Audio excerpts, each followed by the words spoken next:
Distingués chers téléspectateurs, amis de Réel Politique RDC, encore une fois nous vous disions bonsoir. Nous sommes aujourd'hui 16 mars 2025 et aujourd'hui nous avons un plateau un peu spécial, un salon de discussion.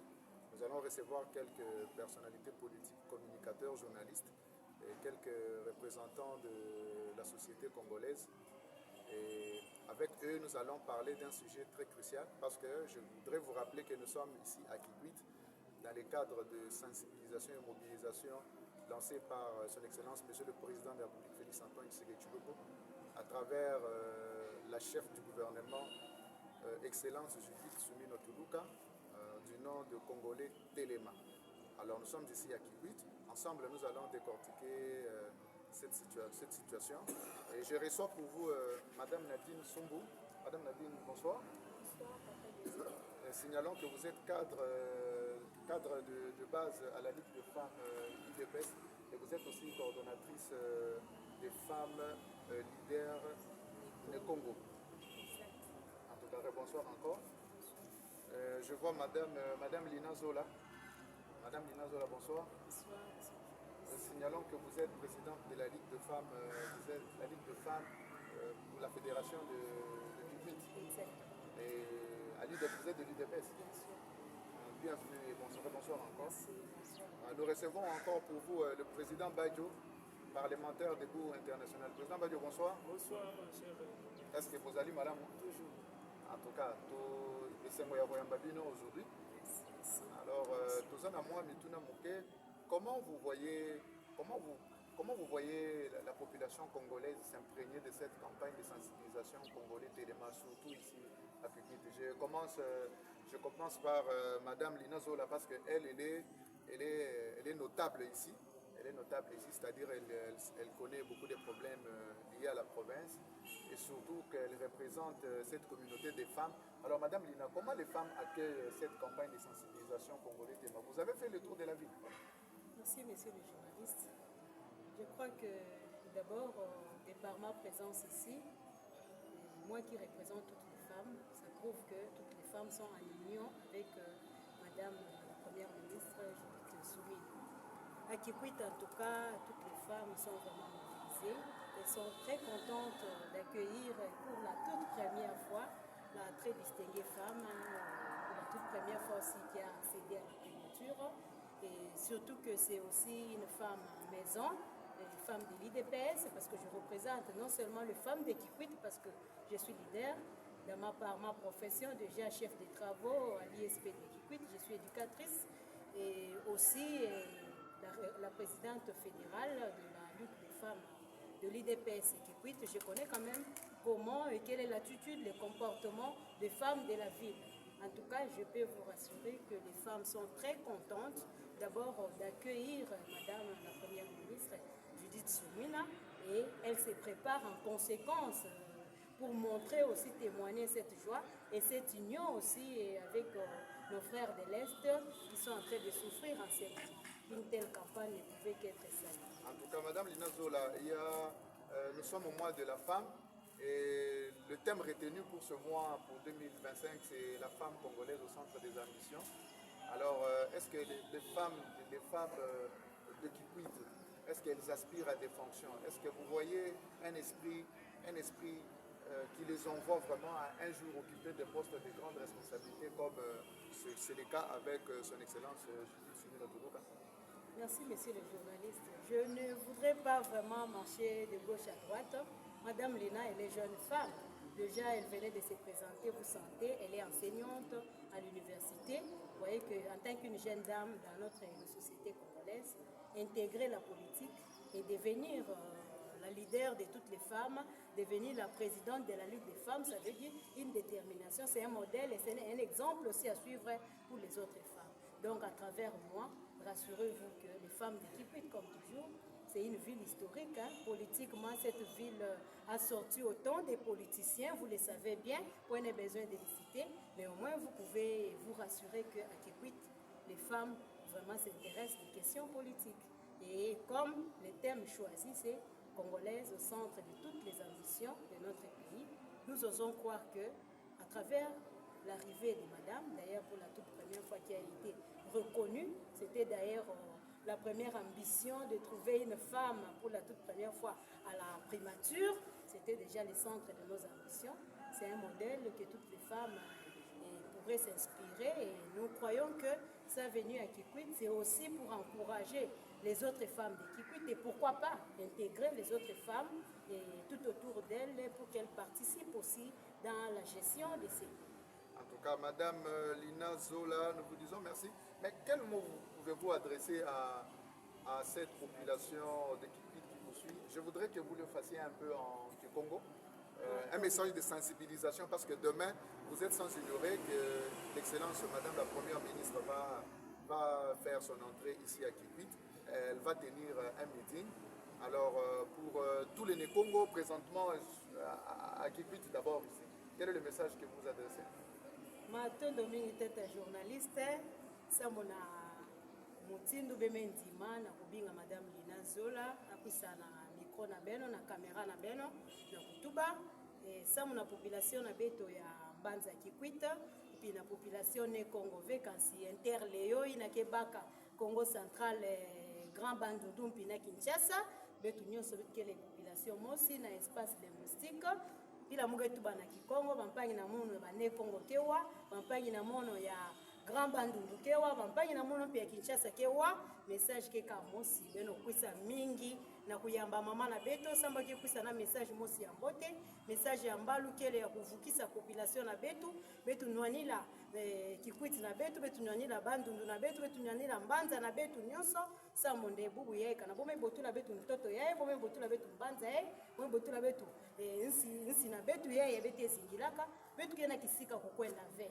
betakuma banzenza betakuma bampika na babwala ya nkaka betu telama bonso mpila bometu bane Congolais telama betu mpi bana Kikwiti betu telama bana Bandundu betu telama bana ya Congo central betu telama bana Kinshasa sambu betu nwanila Mbanza na betu nwanila nsi na betu sambu kaka na nsi na betu ya betlenda zinga mbote kisika nkaka fe bana Kikwiti yai mama na beno abebinga ka mama sociala ba mama nyonso ya Kikwiti amoke na kubinga beno ngevanda mama ya UDPS ngevanda mama ya Union Sacrée ngevanda pia opposition kana Mbanza ya ikelve opposition ngetako sadilo na wapi kwisa betu noni la bwala atange yana opposition kana betu mebikala na bwala na betu pingeta bikala opposant kana bombe ko botola betu bwala nyempi opposition ngetasala yove luna nde betu kena kubinga ben nyonso be monana mingi mbasi na ke ya mama na betu songa lutondo betu songa amour sambete na ba problème mingi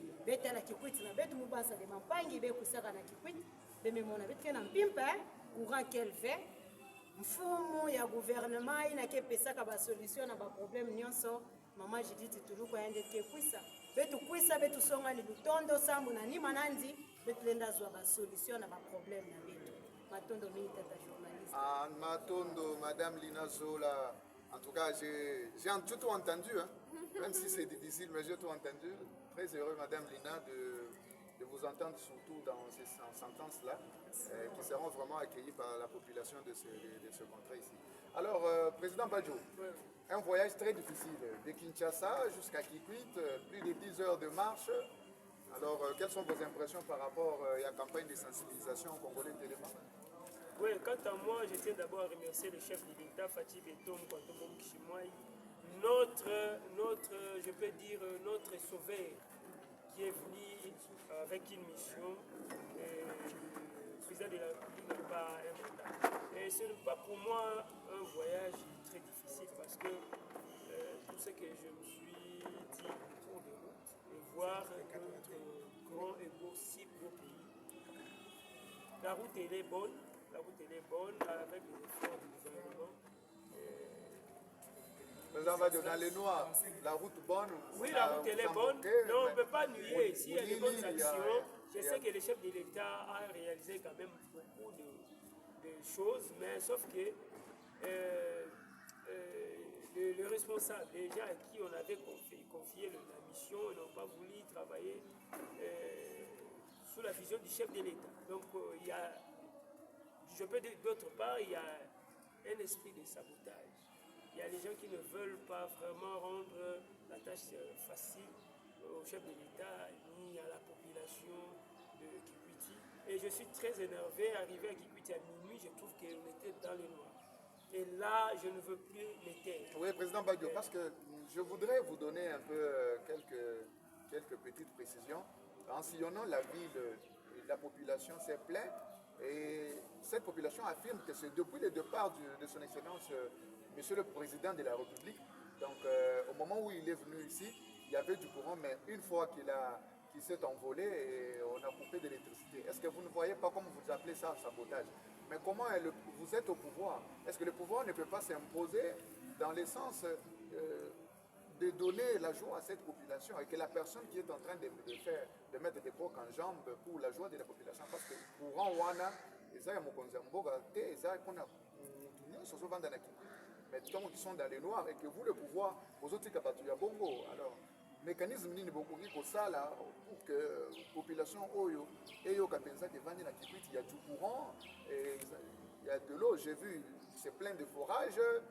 Donc il y a encore beaucoup de choses à faire ici. Alors comment vous maintenez de telles personnes dans la gestion de la province dans des circonstances aussi difficiles? Ok, merci beaucoup. J'espère que le chef de l'État a sa façon de gérer les choses. Mais nous, en tant que communicateurs, investigateurs, et nous avons notre mission de l'accompagner et de dénoncer tous ceux qui sont là pour freiner les actions du chef de l'État. Et nous avons une mission de descendre sur le terrain et parler avec la population. C'est ça vraiment ma mission. Et lorsque je suis arrivé ici, la première des choses, d'abord le courant, c'est la vie. En sortant en dehors de là où j'étais logé, vraiment tout le monde s'est plaigné que l'autre, tout le monde a moulili, l'équipe, moulili. Parce que la vie, quand on parle de la vie, il faut de la sociale. Je vois la sociale, il y a Régideso, il y a courant, il y a soins médicaux, il y a sur le plan éducationnel, tout le monde y a gratuité enseignement. Et maintenant, si toutes ces choses-là, ils allaient saboter, ils allaient refuser pour la chef de l'État. Et d'ailleurs, on est très fâché. Tel que moi, là, je vais demander à ce que Baoyo Bazali, à la base, il y a Makambouana, pour que Bazala, vraiment, il faut qu'il soit sanctionné. Base sanctionné Bango. Et s'il faut vraiment booster, faire beaucoup de bruit, les chefs, Ayoka. Donc ça, là, parce que la population est petite, tout le monde, les mamans, c'était Azali, à tous les étudiants. Ils ont du mal, il y a autant même dans Boutou. Comment est-ce que ça l'Internet pour la recherche dans Bango? Parce que les étudiants. Deuxièmement, tout ça dans les hôpitaux. Et c'est peut-être moi, il faut pas couvrir, il faut assurer les courants Ezali, parmi les locaux Ezali pour peser la quatrième programme social. Président Badio, cette population qui est deux fois dessus par rapport à la gestion de la province dans des conditions où elle vit maintenant, comment cette population va accueillir cette campagne de sensibilisation congolais Téléma? Vous avez circulé la ville, comment vous voyez cette population qui est dessus? Va-t-elle répondre vraiment massivement à cet appel de sensibilisation congolais Téléma? Merci beaucoup, c'est ça notre mission, malgré qu'il y a eu des types de difficultés, des problèmes, des doléances. Mais l'objectif la biche c'est pour sensibiliser, mobiliser, exhorter et pour rendre un peu bas à la souriante. Et tout quitter qui n'a terrain, malgré ça, on a pu récolter ça. Mais tout ça, il y a malgré les difficultés, on a mais pour convaincre quand même la population, massivement, sur la peine à maman sur la bango, parce que maman a battu aussi. Mais la vision que l'homme a débordement, dès la notion qui vient à ma taille, la vision que dans la loba pamba te bomona qui débordement na stade ya matadi malgré bato baloba ki ono makambo ya sinate courant boye mama et d'ailleurs pour ton information misala bandi derrière na nzela ya nini ya luozi mama kitaki alobela ke moi bete ko c'est sinate ya mo misala bandi donc na minute oyo mama ye po asa littérature te asa poème te mama ye po al kinde na makambo eza concret. Départ ya maman boye bakeno misala ezali ko zala lancer et puis bana Kikwiti ko sepela courant et boya to ebike banguna oyo bazali ko gêner mandat chef de l'État pour que asala réussite ezala vraiment réussite mais déjà to kati babilo ko na nyoso lobi maman ko pesa coup d'envoi misala ezo banda courant dans une semaine. Moi, j'ai même ma mère. Président Badjo, vous n'êtes pas, vous êtes ni gouverneur de la ville de Kikwit, tout ça. Alors nous avons vu, vous êtes invité par-ci, par-là. Donc vous êtes en train de récolter les doléances de cette population. Alors comment vous allez procéder pour les soumettre aussi longtemps que le pouvoir qui contraint le pouvoir? Non, non. Au moni, chef de l'État est rassuré pour pouvoir. Vous voyez le contexte, tu vois, Alingi, pour gérer Mbokate, la Colombo, la Kaba. Toi, tu as travaillé avec l'ancien régime. Tout le monde, Bazaba, Congolais, Baya Koussala. Mais si vous allez intentionner de mauvaise foi, vous allez pas bloquer le programme chef de l'État. Il y a pas de au Liban, Biso Moussala, la Biso, ils ont dénoncé. Une fois que je serai là pour que te déranger, pour que tu sois au Liban. Le gouverneur d'ici a lancé un message. A travaillé dans Ndenge ya Malamu, la vision chef de l'État. Tu as eu un rapport ébélé au gouverneur. Tu as eu un rapport à la mère de la fille. Na rotika bango papa bongo te ba eba ke non de na ko ti carré wana na ko na bango ti na su so couré zongi ya wate de ministre énergie DG Yasne nazo kitela bango na Kinshasa ba ebinga bien muke mais kati na sala costaud sur na lobi likambo ratakate ba ebi yango. Alors président Badjo, donc na rassurer yo que non une semaine beaucoup monde na ba mine de copie. Même chef ngamo na ko sa magena ko commenter pas chef. Président Badjo Molobeli ya bana Kikwit. Alors Molobani ni ozo sa bana ya Kikwit pour la sensibilisation à l'eau pour baya ebele baya. Merci beaucoup bande konangai bangwashi. Donc na pesi bino mbote na yoka kibatu balobi batumisa maman trop. Babi mais ti pona mtoto mikie on est fazala. Donc bomona ki pena délégation ekitaki tokomaki batu balobi te na ekitende momona na sala ki annonce ya vidéo et sali ki bande konangai ba combattant ba parlementaire debout ba congolo baza Kikwiti ba comprendre que non na kitaki na ye na ratakati so na lobi likambo ratakati. Donc tout ce que la peine que non maman espace a solo na batu na pesi longonya na ba maman na nga bazalo les mois de la femme et puis na kata na kolo ba point que la ba ko ya mona bango na bi ke bango musa bazali elekina musala ngala. Merci président Badjo. Maman sera lobby et ratakati bana Kikwiti tout na pesi bino mbote ezali président Badjo ko lobi na bino les parlementaires de droit international est-ce que na fini mutute mais gouverneur na ngai to komi na ye problème. Le gouverneur doit se justifier. Pourquoi mon Lili, maire de la pourquoi est-ce que ça a rapport au gouvernement ou ça l'a raté? Est-ce que maman Judith a madame? Est-ce que le chef de l'État a dit que bana qui petit baba na moni? Ba députés provinciaux, oh bozali ba ministre, Moussa le binoni, na ebisi binos, oh ya ko sale rare, Moussa le sili, ngala lo ba kaka bo. Peut-être bon on ba fanti. Quand je dis quelque chose et puis on veut tigati, na ko landelo tina su. Na ko landelo tina su pour ceux qui couraient son idée. Gouverneur, Oya Kinshasa. Député provincial, Oya. Merci président Badjo pour l'intervention. Alors nous allons finir avec Madame Nadine Nsumbu. Rappelons qu'elle est cadre à la base cadre de base à la Ligue de femmes IDPS et coordonnatrice des femmes leaders du Congo. Alors vous voyez le grand Bandundu, le Congo central. Alors elle est responsable de tous les problèmes que font face les maires de cette interfédérale de Léopoldville. Je crois que c'est ça. On appelle ça l'interfédérale de Léopoldville. Géopolitique, tout ça, bon, on accepte. Nous avions vu drainer des masses au Congo central et cela nous a inspiré une femme très dynamique. Alors, quelle est votre vision par rapport avec la campagne de sensibilisation et particulièrement pour les femmes du Congo? Je préfère être bilingue. Moi, je parle lingala na moni. Qui est francophone. Parlons, du Congo. Parlons. Beto Solo, Madame Nadine. Beto Solo là. Évidemment, il y a qui a pour sensibiliser ma maman, pour sensibiliser la population qui quitte par rapport à la campagne de sensibilisation au Tobengi na Congo, il y a Congolais Téléma. Ceux qui ont des t-shirts, et ça déjà Congolais Téléma. Et par rapport à ça, tout ce pays, premièrement, l'accueil, il y a des habitants qui quittent, un bac qui biso qui toko, qui pour la sensibilisation. En tout cas, population qui quitte, si comme on a maman, c'est l'espoir na bango. Pour le papa, c'est les gars qui président, les gars qui menacent dans le bébé baki. Mais le coup la maman zakoya, te dit que maman n'aime pas apesaka solution apesaka nyonso. Bon, population wana na papa journaliste olobi baza vraiment l'espoir makasi lobi ke mama ye ni tolobaka mama ye nzala esibi. Donc lobi koya mama Judith Suminwa eza mpona kosilisa nzala. Tozoba nzala ya kolia kaka te, to nzala eza ke kopesa solution na baproblème nyonso oyo ezali lié na population ya Kikwiti mpe na ville ya Kikwiti.